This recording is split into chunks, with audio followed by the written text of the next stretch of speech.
What's up, guys? Welcome into Packers Total Access. My name is Clayton. You can check us out on packernet.com. Find me on Twitter at Packers_access. Email us, PackersTotalAccess@gmail.com. You can text us 865-658-5824. Join alongside Tim in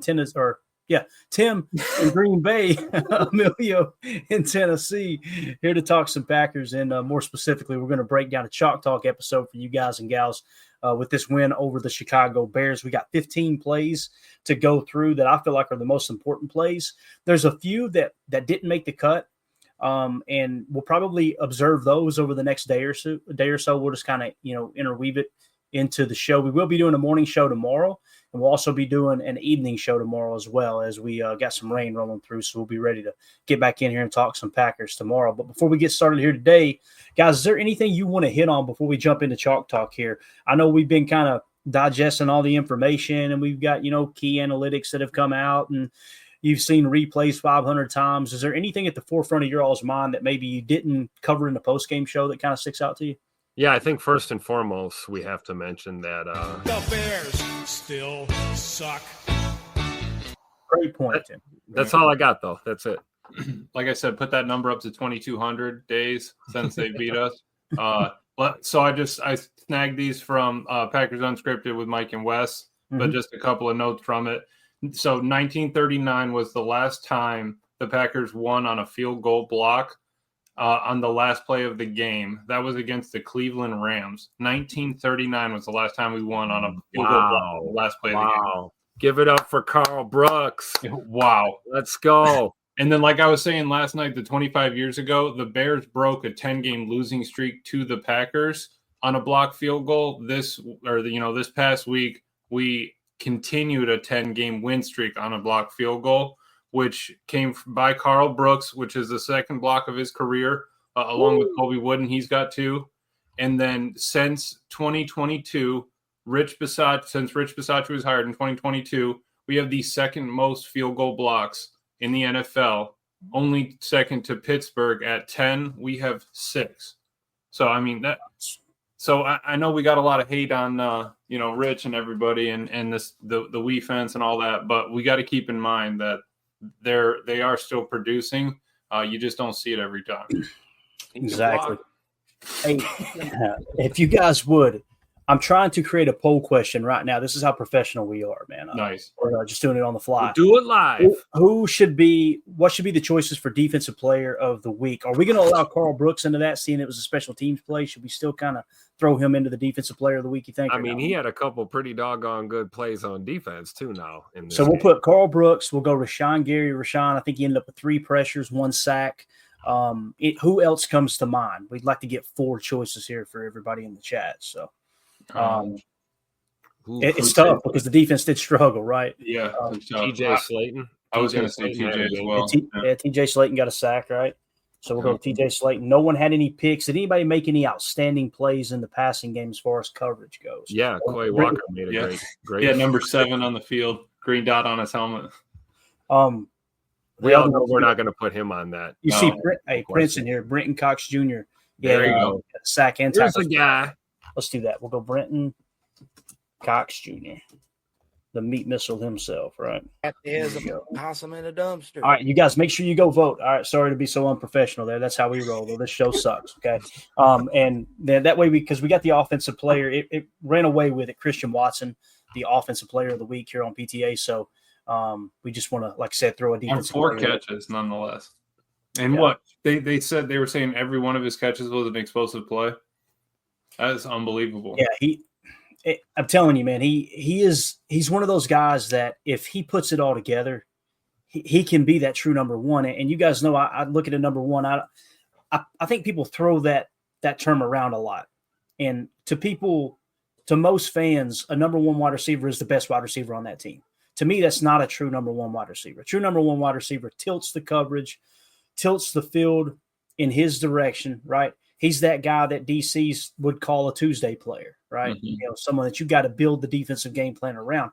I think Watson has that ability, and we've gotten past the injuries now, right? And listen, he's going to get injured again. That's going to happen. Every player's going to get hurt. But the hammy thing, they got that buttoned up. We're good. Yep. He put on some extra muscle, some extra weight.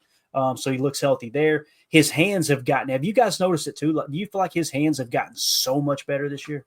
Yes. Absolutely. Yep.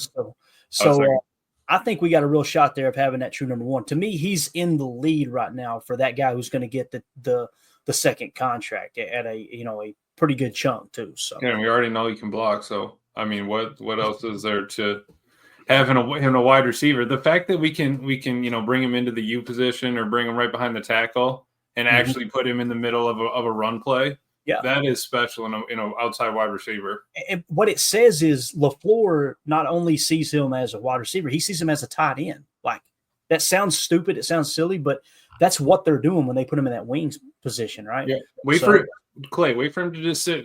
Wait for him and Jacobs to be in the backfield 6 yards deep or something, just sitting there waiting.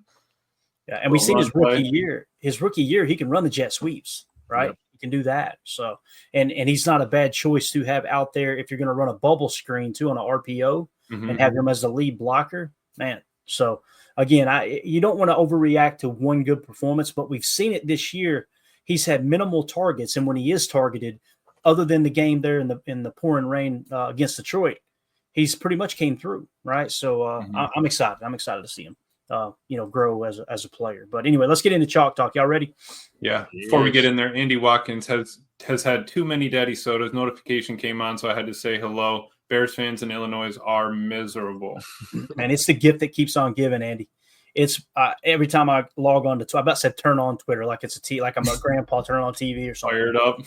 Bro, every time I fire up the old Twitter machine, there's a Bears fan. There's another video coming out of a Bears fan just losing their mind. I love it. So anyway, shouldn't have been who was it that said that? Cat Williams, you shouldn't have been talking.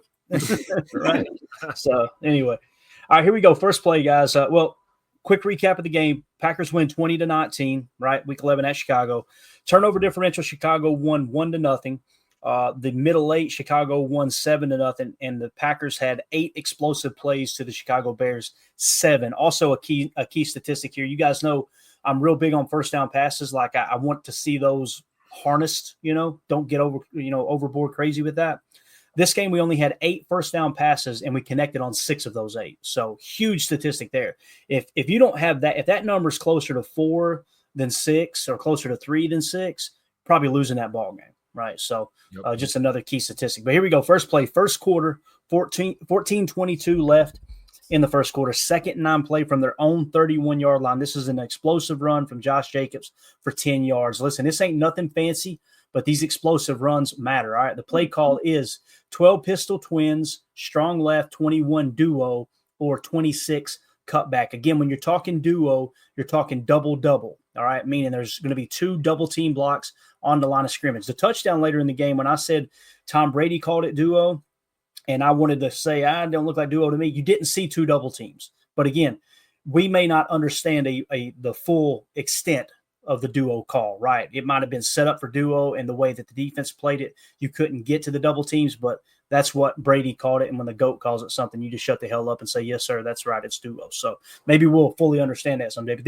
I feel like this is a duo play. Now, when we talk about 21 duo, we're talking 2 being the running back, and then you've got odd numbers to the left. So this is designed to go A gap left, in my opinion. So we were looking to run this, and this is out of that pistol set we talk about. We're looking to go A gap left, right? What you're going to notice is, as he's done all year long, Josh Jacobs is going to, you know what, we're just going to cut this thing out here and go out the 6 gap. So a 6 is obviously going to be outside zone or an outside run, almost like a stretch play, location of where you're going to run on the outside shoulder of, what would that be? The 2, the 4, the 6, the outside shoulder of the tackle, right? So you're going to see him bust this thing out. And this is what Josh Jacobs does so well, man. The blocking was pretty good on this play too, but watch Jacobs as they use a little bit of motion here. They're going to motion the twins. When we say 12 pistol, first of all, we're talking 1 running back, 2 tight ends. That's where you get your 12. 1 running back, 2 tight ends equaling 12. And then when we say twins, that's what we're talking about. You've got twin wide receivers. So the receivers are on one side of the field. And when you say strong left, that's identifying the strong side of the formation, which is the left side there with the 2 tight ends. Watch Josh Jacobs on this cutback here. Again, he's going to start A gap. He's like, I think we'll just take it out here, fellas. Look at that cutback, boys. And look for getting in the mix. Christian Watson. Yep, he was trying to lead. He saw it, got off his man, tried to get up there and lead. Yep. Now let's see if this truly is duo or if we think it's something else. See if you can pick up a double. Basically, 2 double teams on the offensive line. You can see them shaping up already. But let's see how it plays out right here. Ball snapped. All right, you see the 2 double teams, right? Yep. You got one here, one here. Okay. Actually, you got 3 double teams, which is kind of cool, right? Yep. So I would definitely call this duo. Does anybody disagree with that? Amelia, you disagree that that's duo there? No, because I mean you're getting 2-on-1 or across there, and then you're basically leaving Josh Myers out to dry, but he's doing a great job standing that man up. You read my mind. That's the first thing I saw, man. Look at Josh, dude. Yeah. Just crushing it right here. And you see Sean Ryan is trying to get to the second level. Typically with duo, it is 2 double team blocks and what they call vertical power. You're not moving a gap, but you're trying to get to that next level, right? So that's what it appears to be for me. And there's nothing going on in that A gap, is there not? Nothing.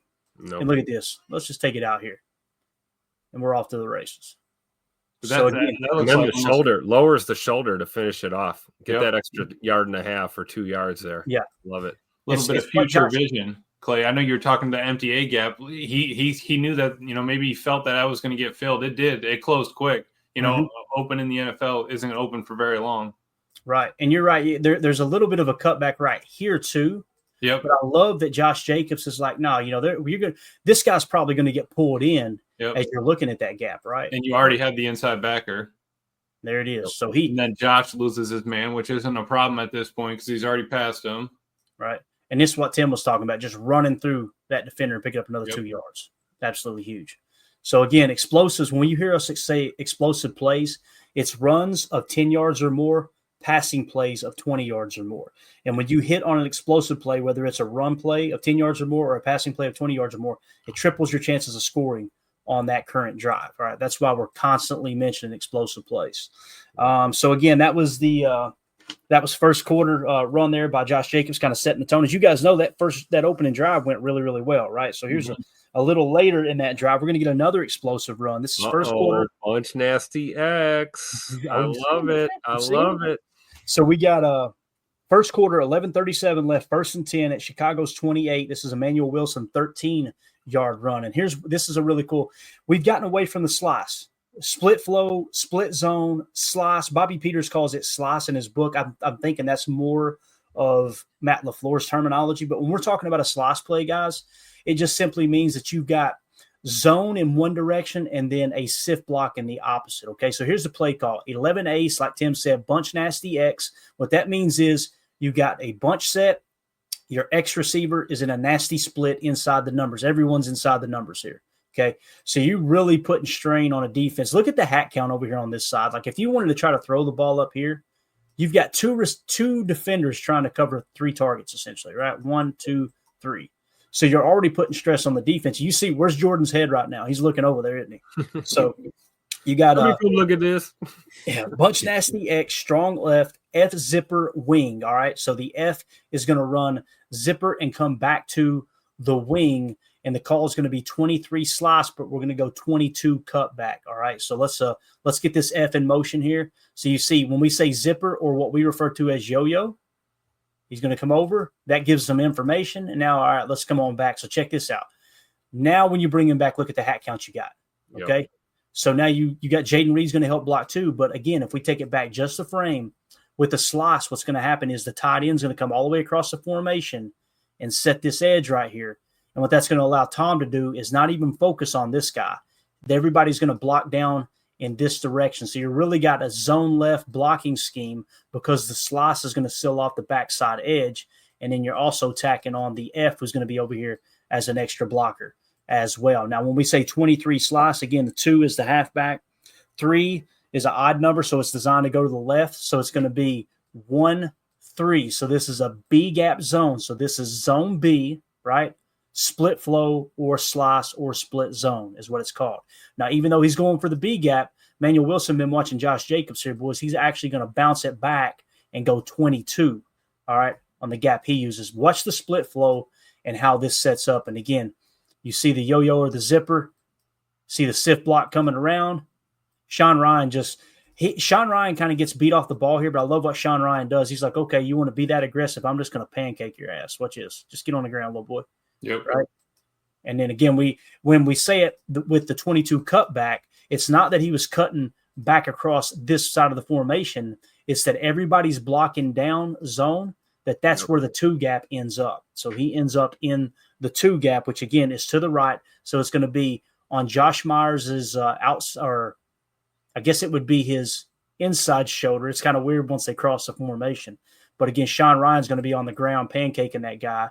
So he's going to stay to his inside right here, you see. So now he's cutting off of Josh Myers. Look at Josh Myers getting to that next level. I was just going to say, here's Josh jumping off the tape again, right? Looking for work. Back that up like a couple clicks here. Mm-hmm. We didn't see this earlier this year or even last year. He's looking for work here. Normally he's stumbling down the field blocking air. Yeah. And here he's looking for work. That's clutch right there, man. Look at Tom. Look at Myers. Look at Watson. Look at Dobby. Yep. Everybody getting a guy. Right here, Elton Jenkins getting a guy. I mean, this is those 2 circles you just had there at the bottom, Clay. Tom and Romeo, 2 best run blockers that game. You know what I mean? So It's like you get him up there to the second level. He's 7 yards downfield. Jacobs, do your thing. We got Ben Sims over here or Tucker Kraft taking out 2 for 1. I'll take 2 for 1 any day of the week. You know, Sean Ryan pancake and everybody's up to the second level. That's Matt must have been cheesing in film room Monday. Yeah, no block, no rock.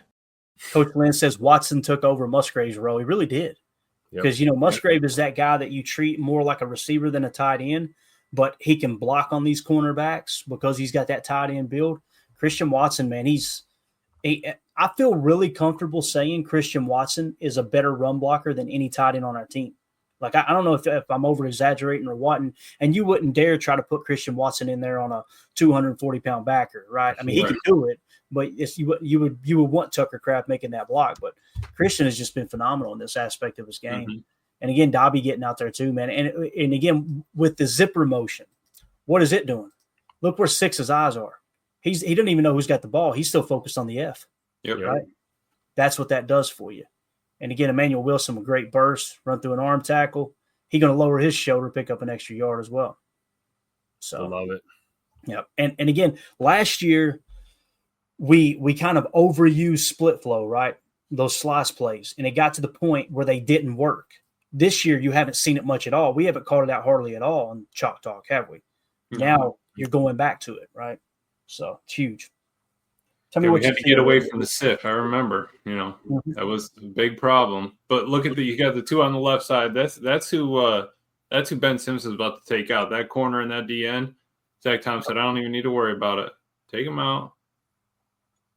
Yeah, and that's just a beautiful play. That's what 1 of 3 plays for Emmanuel Wilson, and he does that with the ball in his hand. Bingo. I mean, I was blocked up great. Josh Jacobs could have got this, at least the same amount of yards. But I'm just saying, like, you got to take advantage of those opportunities on the field. Yeah. Yep. All right, boys. This one's a lot of fun here. This is the touchdown throw to Jaden Reed. First 11-15 left. 1st and 10 at Chicago's 15. This is Love to Reed for 15-yard touchdown. I want you guys to key in on something here. This big chunker right here got caught with his hand in the cookie jar. and Jordan's seen it. So Jordan says, go, go, go, right? To me, they didn't run an all-go play here, but Jordan was just saying, let's get to the line and get a free shot here.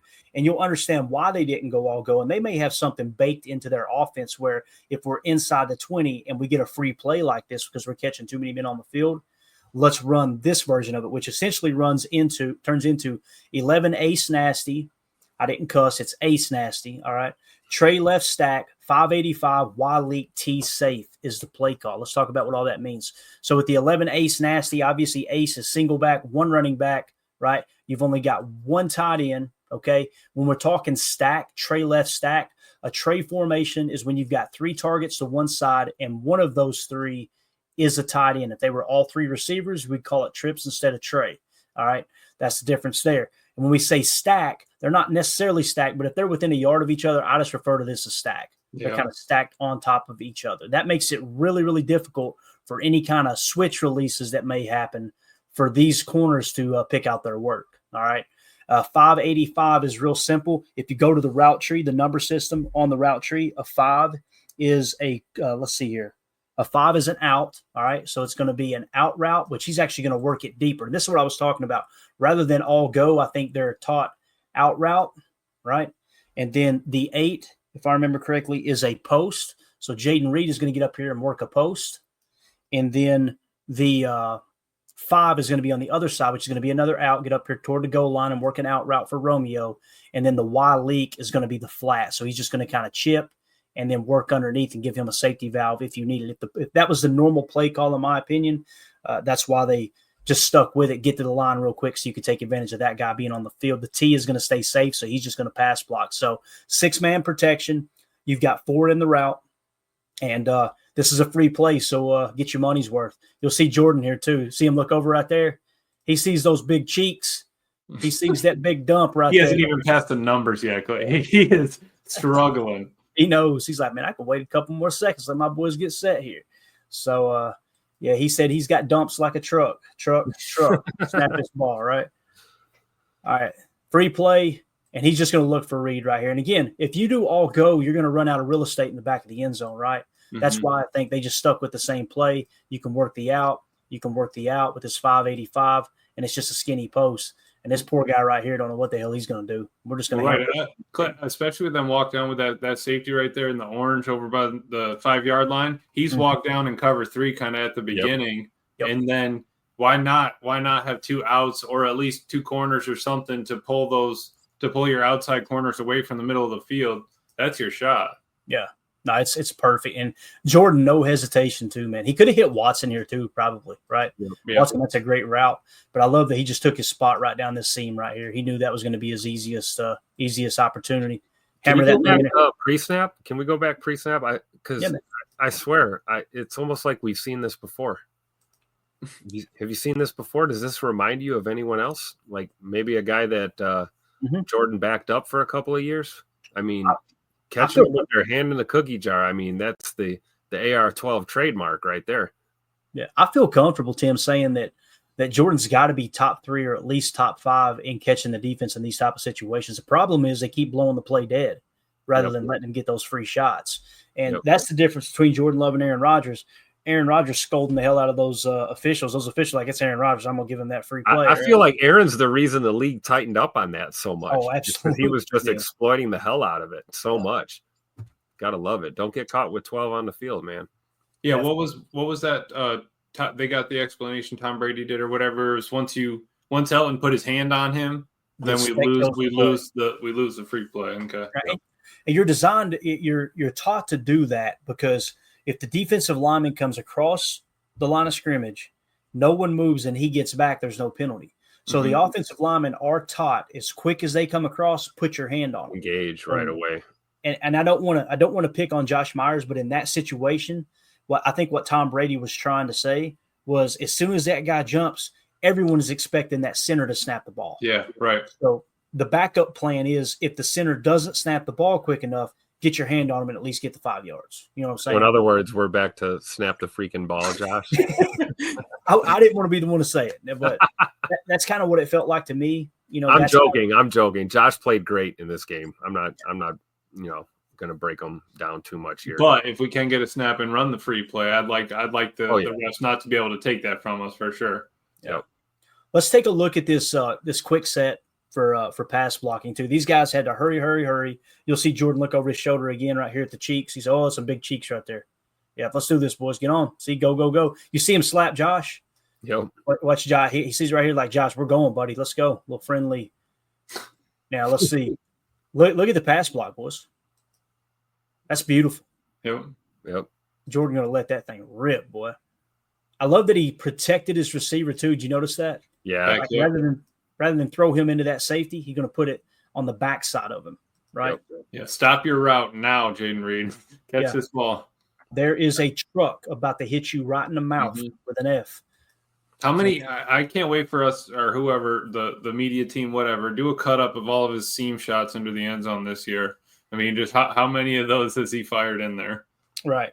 All right. So again, that was the first quarter of that opening drive.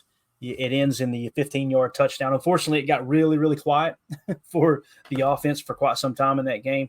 Let's fast forward now. First quarter, 10:34. This is a 3rd and 8 play at their own 33. This is a Caleb Williams 16-yard scramble. So everybody's talked about this. Listen, I've heard people, and it's so hard to bite your tongue. In one breath, they're saying we need to play more man coverage. In the next breath, you're getting beaten coverage, and you're going, oh, what the hell are we doing?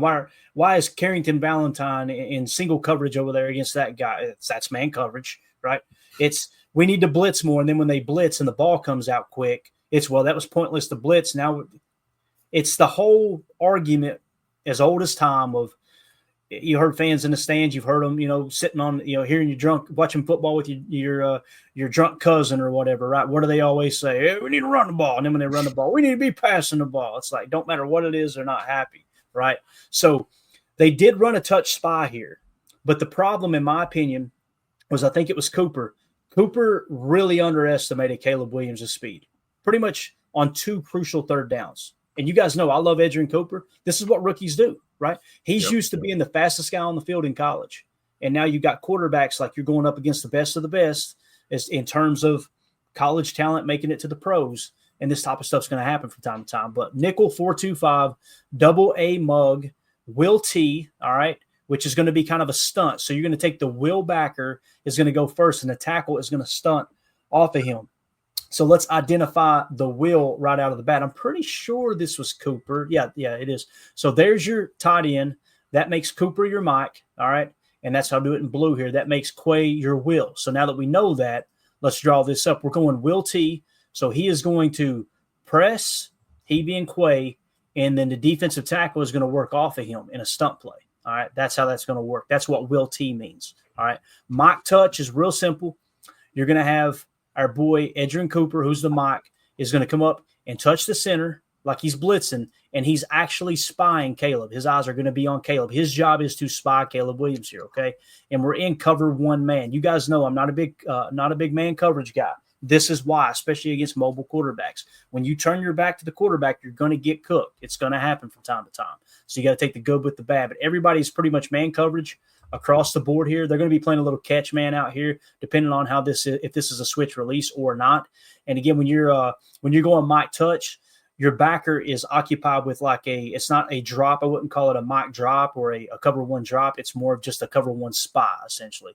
And of course, our boy McKinney is going to be covering deep. So again, with knowing all that now, okay, knowing that now, what's the reasoning for Caleb Williams picking up this crucial 3rd down here early in the game? Right, let's watch it and you tell me. You see the touch spy, you see Coop, he's watching. To me, he gets way too deep in this spy, right? You need to be released right now and ready to go. And you see, he just kind of see how the guy's got his jersey a little bit too. He got him by the arm. Look right there, he's holding him by the hand. That's what touch spy is, right? You don't want to fully engage and get to, you want to get in and get out. Bingo. All you want to do with that touch spy is you want to smack him in the chest and get off of him. And instead, he's just hanging. That right there is all Caleb needed. See how he's got him by the arm? Yep. And I'm not suggesting they should throw a flag for a hold there. I'm just simply saying Cooper's got to know I got to get a little bit of depth. I got to get a little bit of separation from him because I think he thinks he's got him right here. I really do. Right? Yeah. I mean, you see it, Emilio. He's got a beat on him. He's like, I'm going to run this guy down. Mm-hmm. And he just underestimates his speed. Yeah, not a great angle, though, either. Right. Really. No, it should have been a lot flatter to begin with. But like you said, what that reminds me of is Hafley in his presser, I don't know, a couple weeks ago was talking about, remember when Cooper was in that Tampa 2 and he went down the field, broke up the pass, and Jaguars receiver shattered his collarbone or whatever? That right there was the same idea. Just, I don't need you to drop all the way down the field. Hafley was not mad at him, but that coaching point is he got way too far in. You don't even need to take 3 steps in. It's like all you need to do is hold him long enough for Quay and that tackle to swap. And then right after he punches him, like just go in there and slap him in the face mask. You know what I mean? Just kind of mess with him and then peel out. Right. And get out. I don't need you in there at all. Or jam him super hard and then get out. Right. Like right away. And here's a good look at that Will T. See how he's trying to go through the rib cage of that offensive lineman to free up this pass rusher, right? That was the whole plan here. So you see him come off of that. And right here, you know, Edgerrin's got eyes on him. You're feeling pretty good about that right there. I mean, look at this still shot and tell me how the hell does he scramble left? Yeah. You know what I'm saying? Yeah, it's a game of inches. It truly is. And you see Gary getting double teamed. I know people refuse to believe that, but he's over there getting double teamed again. And Enigbare right here, right? Like, what are you doing? Why are you over here? At least he stayed on the ground that time. But like, right. So Caleb going to sneak out the backside, and here's Coop. Like you said, Amelia, when you're saying take it a little, he should be taking this angle, right? Yeah. Yeah. And you know you're going to have help inside here. But roll that, let him beat you out. Roll it back a half second there. Watch Cooper's head one more time. You see him. He's still trying to see around this dude. He can't even. He's still trying to work his way around this center and see. Like when he's watching him, it's like, all right, where's Caleb? Okay, I'm sitting there. I'm good. Right now, he should have been off of him. Yeah, looking left, look right side, left side, right side. Oh, okay, I got to go. Yeah. No, we don't need that. That was a great look at the hold on Kenny Clark there too. If you back up, right. Like blatantly, you're trying to sell it too much at that point. That's too much sugar on that play. Yeah, and I think it's also, like I said, I think he was a little bit like, damn, I didn't think Caleb was that fast. You know, I think there was a little bit of that too. He went back to the sideline and said, "Evan, man, you didn't tell me." Yeah, how did you do this? Yeah, Oregon, bro. So again, that was a 3rd and 8 play that should have been. I mean, everyone did their job well, other than Edgerrin on that play. And I'm not trying to roast him. It's just he, you know, it's a rookie. Those things are going to happen. He's a rookie. So that's going to be a 16-yard scramble. What that's going to do is lead to a Chicago field goal, and the score is now 7-3. Okay, now fast forward, the Packers first down incompletion leads to a Green Bay punt, so we give the ball right back. That's why I'm going to mention where these first down incompletions are, because it's important. We only had 2 first down incompletions, but it kills drives like before they even get started. So that's why you ended up punting there. So now the next play is going to be second quarter, 14:57 left, 2nd and 10, Green Bay 45-yard line. This is the Brenton Cox Jr. sack. Just wanted to show it real quick. Now, I know people are raving over Brenton Cox Jr. Watch him win player of the game as I say what I'm about to say. There's nothing. I know everybody wants a savior in the pass rush, but you're going to see here, this is just going to be a boot. They're going to run a play action boot, and Brenton Cox Jr. just got a free run at the quarterback. There's nothing. I mean, this is going to be somewhat of an outside run. It might be a B to C gap run right here. So he don't have any responsibility in tackling that ball carrier. His focus is making sure that if they boot off of this, he's going after the quarterback. He plays it as good as you can, don't get me wrong. And the call was a 4-3 over. Again, with the 4-3 over, I think they motioned their tight end, if I remember correctly. Yes. So they're going to motion over, so it's going to be strong left. I watched too much damn football this week. So is that what you're laughing at, Emilio? I know. I was laughing at the fact that they motioned the tight end over, and his eyes must have lit up, man. He was like, "Are you kidding me?" And they're blocking down? Okay. Yeah, exactly. So in a 4-3 over, it means you've got a 3 tech on the strong side of 1 tech on the weak side. Okay, this is now strong left because these 2 tight ends. 4-3 over. We're going to go Tampa 2, Mike. So the Mike is going to be the one playing Tampa 2. He's looking to pick up. He's got eyes back here right now. Whichever one of these guys go vertical, he's going to make sure he plays over top of them and then down. All right, that's what we're talking about with Tampa 2. Everyone else is just kind of deep half, underneath, right? That's how that's going to play out. So watch our boy Brenton Cox Jr. just come untouched right on the quarterback. Right here, what is he thinking, boys? My man, like, let's eat. Bang. Oh. So you see what I'm saying, though? I'm not trying to be negative, but like, Tim, Brenton Cox Jr. didn't do anything like crazy there, right? Like it's a free run at the quarterback. He did. He played within the scheme. He did. Brilliant play call by Jeff Affley. I mean, that's what it was. You know, sniff this out, and Caleb has no idea what's coming. Can you imagine the sheer surprise when he turned out of that boot and just ran right into 57's chest? Right there. He's like, what the hell? Oh, no. Ear hole. He came out of there and said, here's a guy. And he slowed down enough, too, when he closed in on Caleb. I mean, like, he could have blown him up. He could have, you know. Right. But I'm glad he got him down, right? That's all that matters. Bingo. I'm okay with that because make sure you get him down first and foremost, right? Yeah, you don't see those. Remember those? They were running some of those clips of like Brady and all the old quarterbacks. Dude gets like drilled from behind, like his whole back. Dude like turns into a reverse arch, and I mean, that you don't see that very often anymore, it seems like. Yeah. So the Brenton Cox Jr. sack led to a Chicago punt, which led to the Jordan Love interception, right? And Green Bay still leads 7-3. So you kind of squandered that with the turnover there inside the red zone. I figured there's no reason in showing that play. We know what happened. He airmailed the ball. It's that simple, right? The ball got away from him. Let's don't waste any time trying to break down. Was his index finger the last finger on the ball? I ain't going to get into that stuff. You know, but real quick to that point, the fact that it still adds to the issue of he's like 100% on turnover worthy plays and actual like interceptions. Like He cannot catch a break on any of that. Can't. Yeah. Because if that DB drops that interception, you probably end up scoring a touchdown, right? Yeah. Yeah. Well, we had 5 red zone trips, three touchdowns, and then 2 no points at all. I like to look at the positive on that play. The ball got out on time. It was the right read. It just sailed on him a little bit. Right. That's it. Yeah. That's it. And that's how LaFleur handled it too. That type of stuff's going to happen. It's the mental mistakes you got to clean up. And I thought he did.